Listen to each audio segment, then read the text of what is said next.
आपके पसंदीदा प्रोग्राम अदब को लेकर हम हाजिर हैं। मैं हूं आपका मेज़बान डॉक्टर जतिंदर परवाज़। जैसा कि आप जानते हैं कि हम अपने इस प्रोग्राम के तहत किसी न किसी नए मौजू को लेकर हाजिर होते हैं, किसी न किसी अहम शख्सियत से आपकी मुलाकात भी करवाते हैं। और इसी सिलसिले में हमने आज अपने स्टूडियो में जिस शख्सियत को दावत दी है वो किसी भी तारुफ के मोहताज नहीं है। मेरी मुराद है डॉक्टर मोहम्मद रफ़ी साहब, मेरे साथ तशरीफ़ फरमा है। डॉक्टर मोहम्मद रफ़ी साहब का ताल्लुक़ उर्दू अदब से इस तरह से है कि इनके नाम के बगैर पंजाब की अदबी तारीख़, उर्दू अदब की अदबी तारीख़ लिखना नामुमकिन काम है। इतना बड़ा काम इन्होंने नस्र में भी किया है, नज़्म में भी किया है।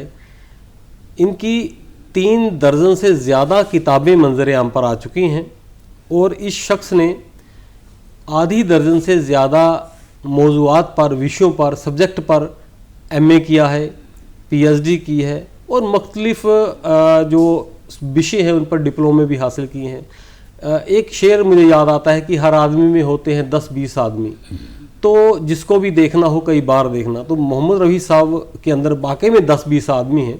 इनकी शख्सियत जो है वो मुख्तलिफ पहलुओं पर फैली हुई है। आज हम इनसे बात करेंगे इनकी शख्सियत के हवाले से भी। रफ़ी साहब जो हैं ये पंजाब उर्दू अकेडमी के साबका सेक्रेटरी भी हैं और सेक्रेटरी होने के साथ साथ ये फाउंडर मेंबर भी रहे हैं। इसके अलावा रफ़ी साहब मुख्तलिफ ओहदों पर रहे हैं। हम बात करेंगे तो बात में से बात निकलेगी। रफ़ी साहब आपका हमारे इस प्रोग्राम में खैर मकदम है, इस्तकबाल है। शुक्रिया। मैं आपसे सवाल ये सबसे पहले पूछना चाहता हूँ कि आप की जो पैदाइश है वो मलेरकोटला की है, एक अदबी शहर है हमारा पंजाब का, गहवारा है उर्दू का। तो जब आपकी पैदाइश हुई, आपने होश संभाला, तो आपको घर में कैसा माहौल मिला, आपके आसपास कैसा माहौल था, अदबी माहौल कैसा था, और आपने जो आपकी तालीम थी वो कहाँ हुई, मलेरकोटला में हुई, बाहर हुई? इसके बारे में हमारे नाज़रीन को कुछ बताइए। देखिए, मैंने जिस घर में आँख खोली, अपने वालिद मोहतरम से सुना, एक एक लफ्ज़ सुना, कभी रोकर और कभी गौर से, कभी संजीदा तौर पर। तो मैं जिस वालिद मोहतरम के घर पैदा हुआ, जब वो 3 साल के थे जी, तो उनकी माँ का इंतकाल हो गया जी। मेरे वालिद की। वो 3 साल के थे जी। तो उनकी माँ का इंतकाल हो गया, और 5 साल के थे तो उनके फादर, उनके वालिद मोहतरम का इंतकाल हुआ। तो ये वाक़या मुझे उन्होंने ख़ुद सुनाया कि मैं छोटा सा था, 5 साल का। तो मैं जा रहा था मलेरकोटला में, मेरी उंगली पकड़ी हुई थी किसी शख्स ने। मेरा कोई यकीनन मेरा कोई रिश्तेदार होगा, मेरी तो माँ और बाप दोनों मर चुके थे। जी, जी। तो वो मुझे यतीम खाने छोड़ने जा रहे थे। अच्छा। तो रास्ते में मुलाकात हुई लाला मुन्ना लाल के वालिद मोहतरम से, नौबत राय था ये उनका नाम। तो उन्होंने कहा कि ये बच्चा किसका है? तो जो मेरे साथ था उसने कहा कि ये सम्मे का दोता है। तो उसने कहा अभी अभी जिसके बाप का जिसके बाप का इंतकाल हुआ है, कि आप इसे कहाँ लेके जा रहे हो? तो उसने कहा कि मैं तो इसी यतीम खाने छोड़ने जा रहा हूँ। तो उसने कहा कि कोई बात नहीं यार, ये बच्चा मुझे दे दो। अच्छा। तो उन्होंने वो लाला मुन्ना लाल के घर में उन्होंने वो बच्चा ले लिया और उसकी परवरिश शुरू की। 1 क्लास, 2 क्लास, 3 क्लास। ये आपके वालिद का मेरे वालिद का जिक्र है। तो उनकी अच्छा वो चाहते तो अब उनकी शादी जो थी वो किसी जैन परिवार, वो मुन्ना लाल जैन थे, जैन परिवार में, लेकिन उन्होंने मेरे वालिद की शादी पटियाला में की। मेरी माँ पटियाला से थी, अच्छे घराने से उसका ताल्लुक़ था। मेरी बड़ी 4 बहनें थी, उसके बाद मेरी पैदाइश हुई। तो मैंने जिस घर में माहौल में आंखें खोली वो कोई बहुत बड़ा अदबी माहौल नहीं था। मेरे बाबा जो थे वो भट्टे पे मुंशी का काम करते थे वहाँ। तो मुझे ये शायरी जो थी वो विरसे में नहीं मिली जी। तो मैं स्कूल में पढ़ा जी। इस्लामिया हाई स्कूल में मैंने तालीम हासिल की। उस वक्त हाई स्कूल था, अब तो सीनियर सेकेंडरी स्कूल है जी। उसकी ब्रांच नंबर 1, ब्रांच नंबर 2। उसके बाद फिर मैं मैट्रिक के बाद मैं कॉलेज चला गया। अच्छा। तो कॉलेज में मैंने प्री यूनिवर्सिटी का इम्तहान पास किया और मैंने सब्जेक्ट उर्दू रखा। तो उसमें BA 1 में मेरे पास उर्दू सब्जेक्ट था। तो मैं क्लास में था, इंग्लिश की क्लास थी, मैडम चीमा हमें अंग्रेज़ी पढ़ाती थी जी। तो मैं उसकी तरफ देख रहा था। तो मैं कापी पे कुछ लिख रहा था। को एजुकेशनल क्लास थी और मैं कापी में कुछ लिख रहा था। मैंने 4-5 लाइनें लिखी। तो शायद वो उसमें वो उर्दू जानती होंगी। तो यकीनन मतलब मैंने जब लिखा था कि वो को एजुकेशनल क्लास थी, तो मेरा पहली जो थी मेरी काविश कि मुझसे नज़रें बचा के चुपके से तुम मेरी संत देखती क्यों हो, मुझसे नज़रें बचा के चुपके से तुम मेरी संत देखती क्यों हो, जब कोई मुझसे वास्ता ही नहीं मेरे बारे में सोचती क्यों हो। तो आप ये कह रहे हैं कि आपने जब पढ़ रहे थे, आपकी स्टडी चल रही थी, तो उसके क्लास दौरान में ही ही मैंने, आपका क्लास जो है में ही मैंने ये लिख लिखना लिया, पढ़ने का तो क्लास में ही मैंने ये लिखना शुरू किया। उसके बाद ये बात जो थी मैडम चीमा ने अपने head of the department professor A के गोपाल को बताई। तो उन्होंने, जब प्रोफेसर जगदीश मोहन थे वहाँ, तो उन्होंने ये बात कि ये लड़का आज क्लास में ये लिख रहा था, देखो इसने क्या लिखा है। अरे वाह। तो उन्होंने professor A K. Iqbal, professor Jagdish Mohan, तो उन्होंने वो लाइनें पढ़ी, यदि अरे ये तो शायरी है, अरे और शायरी भी ये वज़न में है, ये तुमने खुद लिखा। मैंने कहा सर, वो था कि मुझसे नज़रें बचा के चुपके से तुम मेरी समत देखती क्यों हो, जब तुम्हें मुझसे वास्ता ही नहीं मेरे बारे में सोचते क्यों हो। तो ये कह लीजिए कि ये मेरी पहली अदबी काविश थी, और काविश भी ऐसी जिसको हेड ऑफ़ द अंग्रेज़ी डिपार्टमेंट और head of the Urdu department ने भी तस्लीम किया, और उन्होंने ये गवाही दी कि ये लाइनें जो हैं ये मुकम्मल शायरी है। तो यही मेरी शायरी का आगाज भी था। तो रफ़ी साहब, बात ये है कि ये जो मामला आसानी से नहीं होता कि वज़नो बहर में लिखना बड़ा एक टेढ़ा फन है, मुश्किल है, उसके लिए सीखना पड़ता है। तो आपका जहन इस तरफ कैसे हो गया कि मैंने देखिए, मैं आज भी मैं ये बात दावे के साथ कह सकता हूँ कि मैंने लफ्ज़न अरूज बहर नहीं सीखा। अच्छा। मेरा जहन तोलता है। अच्छा। आज भी मेरा जहन तोलता है, और जो मुझे लगता है कि ये जहन जो है वो मुकम्मल है, तो जो बात जो निकलती है मेरे जहन से वो शायरी में, अब जैसे कि ये कॉल है, एक बहुत बड़ा कॉल है कि शायर जो हैं वो बनाए नहीं जाते, शायर जो हैं वो पैदा होते हैं, और ये बात जो है हर्फ बहर्फ मुझ पर सादिक आती है। बेशक बेशक। तो रफ़ी साहब, आपने देखिए हायर एजुकेशन भी मुख्तलिफ सब्जेक्ट पे हासिल की है जी। तो हमारे नाज़रीन को बताइए कि किस किस सब्जेक्ट पर आपने एमए किया, और फिर पीएचडी आपने किस मौजू पर की थी, ये कुछ बताइए। ये देखिए, मैंने सबसे पहले ग्रेजुएशन, सबसे पहले मैंने इकनॉमिक्स में एमए किया, उसके बाद मैंने पॉलिटिकल साइंस में एमए किया। ये government college Malerkotla Punjabi university Patiala के तहत आता है। रेगुलर क्लासेस में मैंने ये काम किया। फिर मुझे लगा कि यार मेरा डिबेट में, डेक्लेमेशन में, थिएटर में मेरे गोल्ड मेडल आए। तो कॉलेज वालों का भी ये था, मेरे जहन में कभी नहीं आया कि मैं आईएएस बनूं या मुझे ये था यार मैं प्रोफेसर ही अच्छा हूँ। तो मतलब उसके बाद फिर मुझे लगा कि यार अगर तू उर्दू में एमए कर ले तो उर्दू के बहुत ज़रूरत है यहाँ। तो मैंने उर्दू में एमए किया। मुझे ये नहीं पता कि मेरी यूनिवर्सिटी में क्या पोजीशन थी। उर्दू में एमए किया, अच्छे खासे नंबरों पे उर्दू में एमए किया। हो सकता है मैं उसमें फ़र्स्ट हूँ, हो सकता है सेकंड हूँ, मुझे इस बात का कभी ये शौक़ ही नहीं पैदा हुआ कि मेरी पोजीशन क्या है। तो एमए हुई, तो एमए करने के 17 दिन बाद सरकारी कॉलेज मलेरकोटला में मेरी आर्जी तौर पर मेरी appointment as lecturer in Urdu हो गई। अच्छा। तो उसके बाद फिर मैंने लगा कि मैं अभी वो कच्चा चल रहा था।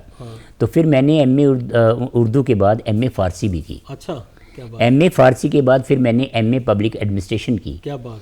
फिर सोशियोलॉजी की। इन बिटवीन मेरा ज्योग्राफी में मुझे हेड ऑफ़ द डिपार्टमेंट लगा दिया गया, तो अंग्रेज़ी में थोड़ा थोड़ा मुँह मारने लगा। सिंधी भी लिखा, पंजाबी में भी लिखना शुरू किया। सिंधी ज़ुबान में भी पंजाब में आज कोई नहीं लिख रहा, तो मैं लिख रहा हूँ। तो ये मेरा अदबी सफ़र जो है वो जारी है। आज भी मैं इस अल्लामा इकबाल की इस कॉल की पैरवी करता हूँ कि सितारों से आगे जहाँ और भी हैं, अभी इश्क़ इम्तिहान और भी हैं। तो आपने कई मुख्तलिफ जो सब्जेक्ट थे उनमें एमए किया, फिर आपकी पीएचडी भी मुकम्मल हुई। मुलाजमत आपकी कहाँ कहाँ रही, ये बताइएगा। मेरी पहली अपॉइंटमेंट जो थी बतौर कमीशन जो थी, पहले तो मैं आर्जी तौर पर सरकारी कॉलेज मलेरकोटला में बतौर लेक्चरर उर्दू में रहा। फिर उसके बाद एसोसिएट प्रोफेसर, फिर मेरी कमीशन के ज़रिए मेरी अपॉइंटमेंट हुई, तो मैं एसोसिएट प्रोफेसर भी रहा। उसके बाद फिर मैं प्रोफेसर भी रहा। प्रोफेसर के बाद फिर मेरी डेपुटेशन पे मुझे वो आईएएस की पोस्ट थी, that was secretary Punjab Urdu academy. तो मुझे वो लगा दिया गया मलेरकोटला ही में। तो मैंने वो बिल्डिंग बनवाई। उसके बाद मुझे assistant director public instruction colleges, ADPI colleges, वो लगाया गया। फिर मेरी रिटायरमेंट के बाद मुझे senior vice chairman Punjab state commission for minorities लगाया गया। मैंने ये काम किया। तो फिर मैंने एज़ बतौर state adviser national commission for minorities government of India भी काम किया मैंने। तो ये आहिस्ता ये कारवां जो है मेरा। फिर उसके बाद किताबों का सिलसिला, गज़लों में लिखा, ख़तों में लिखा, रुबाई में लिखा, माये लिखे, मसनवी लिखी, ड्रामे लिखे, नावल रफ़ी लिखे। साहब, मैं आपसे बात एक ये अर्ज करना चाहता हूँ, ये तो आपका हो गया कि आपने क्वालिफिकेशन कैसे हासिल की और कहाँ कहाँ मुलाजमत रही। जी। आपने एक वाक़या बताया था कि आपने क्लासरूम में बैठे हुए एक शेर लिखा था। वो एक कभी भी लोग कहते हैं कि जवानी में हर व्यक्ति जो है सच में शायर होता है। ठीक है। आपको कब लगा कि आपके अंदर एक लेखक, एक राइटर, एक साहित्यकार मौजूद है, एक शायर है? देखिए, मैं आपने कब बाकायदगी से कब लिखना शुरू? देखो, मैं आपको बताऊं कि मैं वो खुशनसीब हूँ जिसने अल्लामा इकबाल, मतलब हरफन लफ्ज़ लफ्ज़ अल्लामा इकबाल मैंने पढ़ाया है। अरे वाह। गालिब को मैंने पढ़ाया है, गालिब मैंने पढ़ा भी और गालिब को मैंने पढ़ाया भी। मीर मैंने पढ़ा भी और मीर को मैंने पढ़ाया भी। अल्लामा इकबाल की सारी किताबें, चाहे वो बांगे दरा थी, चाहे वो ज़रब कलीम थी, चाहे वो बाल जिब्रील थी, तो चाहे वो इसरार खुदी, रमूज़ बेखुदी, तो सारा हरफन हरफ मुझे बहुत शौक़ रहा। मैंने कदीम व जदीद सारे शोरा का मुताला किया और उसके बाद फिर मुताले के बाद मुझे था कि मुझे कुछ लिखना चाहिए, तो मैंने लिखना शुरू किया। तो मेरी पहली किताब जो थी वो औराक़ शब, ये किताब है, हमारे नाज़रीन को दिखा। हाँ, ये किताब है औराक़ शब। मंज़र-ए-आम पर आई ये सर गालिबन 90-91 में ये जो है थी वो मंज़र-ए-आम पर आई। औराक़ शब नाम की ये किताब थी। तो ये जो था ये गज़लों का मजमूआ है, गज़लों का मजमूआ है। तो इसके बाद कौन सी किताबें आपकी? उसके बाद फिर मेरी किताब जो थी वो आई शहर निदाम अजनबी। इसमें क्या है? गज़लियात? ये भी गज़लियात हैं। जी जी। तो इसके बाद फिर किताब आई गज़लियात का ही मजमूआ, जी जी, सूख चली दिल नदिया। सूख चली, इसमें क्या है? इसमें भी गज़लें हैं। अच्छा, 3 किताबें ये होंगी। ये नहीं, गज़लों की और भी किताबें हैं। अरे वाह, दिखाइए। फिर मेरी किताब जो थी वो आई दिल के रंग हज़ार। दिल के रंग हज़ार, ये भी गज़लों का मजमूआ है। हाँ। फिर मुझे लगा कि कुछ तो है जिसकी पर्दादारी है, गालिब का एक मिसरा था। अच्छा। तो उस मिसरे के नाम पर मैंने कुछ तो है किताब जो थी वो गज़लियात। तो और ये कितनी किताबें गज़लों पे? गज़लों पे तकरीबन 6 किताबें जो हैं वो गज़लों पे मौजूद है। फिर मैंने मुख्तलिफ फिर मुझे किसने कहा कि यार पंजाब में अभी और जो असनाफ़ अदब हैं उनका फुकदान हुआ जा रहा है, वो नहीं लिखे जा रहे। तो अब मैंने, मतलब आप कह लीजिए कि जानबूझकर हकीकत में ये जो थी वो पहले मैंने लिखे, फिर दोहे। अच्छा, ये मेरी दोहों की किताब है। ये है ताज़ा पानी कुनकुना। उसके बाद फिर मैंने लिखे माहिए। पंजाब की अहम सिनफ है नाज़रीन, ये माहिए। हाँ, पंजाबी में लेकर इसको मैंने क्या किया, उर्दू में भी राइज हुए हैं। उसको मैंने क्या किया कि पंजाब की जो सिनफ है माहिए, उसमें 2 मिसरे एक वज़न की होती हैं और एक मिसरा कम वज़न का होता है। तो मैंने ये तीनों मिसरे बराबर करके ये कह लीजिए कि उर्दू में एक नई सिनफ का आगाज़ किया। और कौन सी किताब है आपकी? तो इसके अलावा ये जो है आसमां सलामत है, ये किताब जो है ये कतात हैं जी। आसमां सलामत है, ये कतात हैं और ये इसमें कतात का पूरा मजमूआ है। फिर मैंने नसर में भी काम किया। मेरी PhD का थीसिस रहा पंजाब में उर्दू शोरा, और फिर उसमें शोराए मालेरकोटला की क्या है, क्या नाम है? ये जो है शोराए मालेरकोटला की अदबी देन में शोराए मालेरकोटला का मैंने जिक्र किया। उसमें मैंने 3 दौर बनाए, दौर मुतक़द्दमीन, दौर मुतवस्सितीन और दौर मुताख़रीन, और तीनों का जिक्र किया अपनी इस किताब में।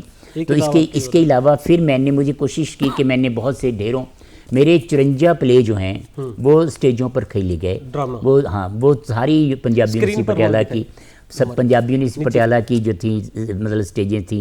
गुरु नानक देव यूनिवर्सिटी की स्टेजेस थी, पंजाबी यूनिवर्सिटी चंडीगढ़ की स्टेज थी, और इसके अलावा और बाहर की जो स्टेजें उसमें लिखे। तो ये जो है ये मेरा जिस कोटला नहीं देखा, आपने सुना होगा कि मतलब एक और था कि जिस लाहौर नहीं देखा। तो मैंने ये मजमूआ जो है वो मेरा ये ड्रामा हैं, इसमें ड्रामा है जिस कोटला नहीं देखा।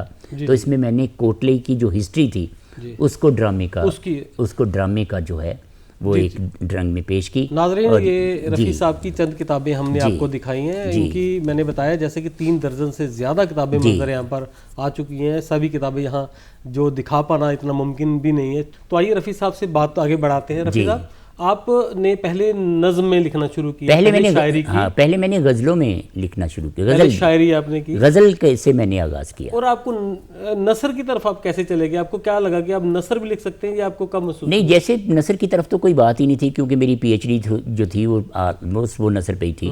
तो उसमें मैंने उनकी अदबी देन थी, जिसमें मैंने शोरा का भी, गज़लों का भी काम किया, नज़मों का भी, उसमें नसर में क्या क्या देन रही, तो ये सारी बातें की। तो मुझे लगा कि नसर में मुझे कुछ लिखना चाहिए। अच्छा। मैंने अफसाने भी लिखे, और मेरे तकरीबन 65 के करीब जो हैं वो ड्रामे जो स्टेजों पर खेले जा रहे हैं, अच्छे खासे उनकी मैं पब्लिशिंग सारी कर रहा हूँ। तो उसमें तमाशा, जवाब दो, गूंगी बहरी दीवारें, तितलियाँ, किताबें, ये सारी की सारी जो हैं, ये बहुत से मतलब जवाब दो मेरा बहुत मशहूर ड्रामा रहा, जिसने पंजाबी यूनिवर्सिटी पटियाला को रिप्रेजेंट करके नेशनल में पार्टिसिपेट किया। गूंगी बहरी दीवारें, इस पे पीएचडी भी हो चुकी है। तो ये ड्रामे जो थे, ये मेरा काम रहा। रफ़ी साहब, मैं ये चाहता हूँ कि आप कोई अपनी गज़ल या जो नज़म जो आप सुनाना चाहें, आप हमारे नाज़रीन को सुनाइए, तो उनको पता चले कि रफ़ी साहब शायरी किस तरह की करते हैं। देखिए, गज़ल सुनाइए आपके जहन में हो। देखिए, मैं आपको बताऊं, मेरी जो गज़ल, जो शोरा या फाक गज़ल रही, उसमें ये गज़ल है कि एक बहुत छोटी सी गज़ल है कि मिला कहीं से कोई इशारा तो क्या करोगे, मिला कहीं से कोई इशारा तो क्या करोगे, कसूर निकला अगर तुम्हारा तो क्या करोगे, तो क्या कहने, वाह वाह वाह। मिला कहीं से कोई इशारा तो क्या करोगे, कसूर निकला अगर तुम्हारा तो क्या करोगे, बजा के चल दोगे तोड़कर तुम सभी ताल्लुक, बजा के चल दोगे तोड़कर तुम सभी ताल्लुक, किसी ने पीछे से फिर पुकारा, क्या बात, तो क्या करोगे। क्या कहने। तो एक इसका हासिल गज़ल बहुत बढ़िया शेर है कि मिला कहीं से कोई इशारा तो क्या करोगे, कसूर निकला अगर तुम्हारा तो क्या करोगे, बड़े बहादुर हो जीत लोगे सरों की बाजी। अच्छा। बड़े बहादुर हो जीत लोगे सरों की बाजी, दिलों का दुश्मन अगर ना हारा वाह वाह वाह वाह, तो क्या करोगे। इसमें इस गज़ल में करीब 18 शेर हैं। बहुत खूबसूरत गज़ल है। तो मैंने आपके इस गज़ल के 3 शेर, ताकि लंबा ना हो। किसी और गज़ल के चंद अशार जो है वो हमारे नाज़रीन के लिए। देखिए, मुझे ज़ाती तौर पर कुछ गज़लें बहुत पसंद रहीं, जिसमें कि हम कुछ भी हैं, कैसे भी हैं, छोटे के बड़े हैं। हम कुछ भी हैं, कैसे भी हैं, छोटे के बड़े हैं, लेकिन तेरे एहसान के साए से परे हैं। वाह। हम कुछ भी हैं, कैसे भी हैं, छोटे के बड़े हैं, लेकिन तेरे एहसान के साए से परे हैं, तुम हमको कभी दिल कभी आंखों से पुकारो। अच्छा अच्छा अच्छा। तुम हमको कभी दिल कभी आंखों से पुकारो, होंठों के तकल्लुफ तो ज़माने के लिए हैं। वाह वाह वाह। अब हमसे हमारा ही पता पूछने वाले, वाह, अब हमसे हमारा ही पता पूछने वाले, हम वो हैं जो एक उम्र तेरे दिल में रहे हैं। क्या बात है, क्या बात। एक शेर सुनिए डॉक्टर साहब, कि वो मेरी उम्र का शेर है, मेरी जवानी के साथ मेरे बुढ़ापे तक का शेर है। क्या कि वो फूल से चेहरे तो खिज़ां हो गए कब के, वो फूल से चेहरे तो खिज़ां हो गए कब के, वो नाम मगर आज भी होंठों पे हरे हैं। वो नाम मगर आज भी होंठों पे हरे हैं। क्या कहने डॉक्टर। तो ये गज़ल थी, गज़ल के चंद अशार थी। अगर और कहें तो एक दो तीन आपसे सुनते हैं कुछ और शेर भी। मैं ये चाहता हूँ कि थोड़ा बातचीत भी साथ साथ करते रहें। जी जी। रफ़ी साहब, आपने जो है कि आपकी नज़र जो है वो आलमी सतह पर भी रहती है जी, खास करके पंजाब में उर्दू के हवाले से क्या काम हो रहा है आप जानते हैं सबको। एक एक शख्स का नाम आपके जहन में होगा जी।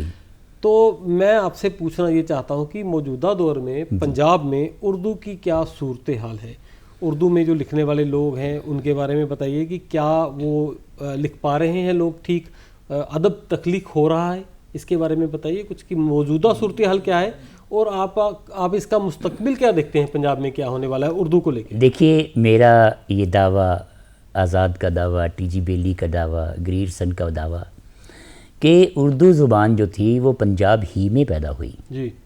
उर्दू ज़ुबान पंजाब ही में पैदा हुई।